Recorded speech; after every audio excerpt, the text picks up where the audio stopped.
жаңағы Шабал апамыздың нағыз өзінің ұстанған ұстанымы, бағыты. Сондықтан бұл ерекше бір секталық бағыт болды деп есептейміз. Алғыс хатпен Жезқазған қаласы 8-ші гимназияның бастауыш сынып мұғалімі Арыстанбекова Жаннұр Дүйсентай қызы марапатталады. Құттықтаймыз. Тағы да алғыс хатпен Шет ауданы Ақой жалпы білім беретін мектебінің өзін-өзі тану пәнінің мұғалімі Бейбітхан Бәртхан марапатталады. Марапаттарыңыз құтты болсын, әріптестер. Енді үшінші дәрежелі дипломмен Балқаш қаласы Сәкен Сейфуллин атындағы 7-ші мектеп гимназияның қазақ тілі мен әдебиет пәні мұғалімі Батталова Әлия Өміржанына марапатталады. Марапатыңыз құтты болсын.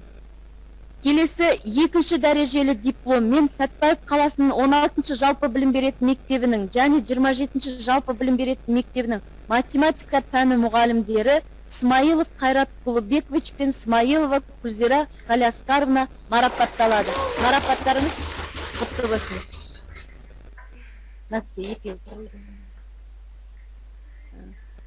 Келесі енді 1-ші дәрежелі дипломмен Шет ауданы Ақылбаев атындағы мектеп гимназиясының қазақ тілі мен әдебиет пәні мұғалімі, директордың бейіндік оқытушысы жөніндегі орынбасары Сыпханова Бану Амановна марапатталады.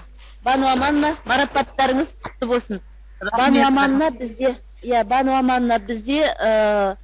облысымыздағы педагог шебердің бірі. Өзі қазақ тілі әдебиет пәні мұғалімдерінің ішінде айландырған 3-ақ шебер бар. Соның біреуі осы біздің Бану Амановна. Өткенде форумда да үлкен жаңағы тәжірибесімен бөліскен. Бану Амановна, марапатыңыз құтты болсын. Ал құрметті әріптестер, міне бүгін осымен біздің Шабал Бейсенбекова апайымызға арналған педагогикалық оқу өзінің мәресіне жетті. Жаңа жоғарыда айтып өттім, дипломдарыңыздың барлығы дайын болған кезде әдіскерлердің чатына жіберіледі, дайын деп сол жерден өздеріңіз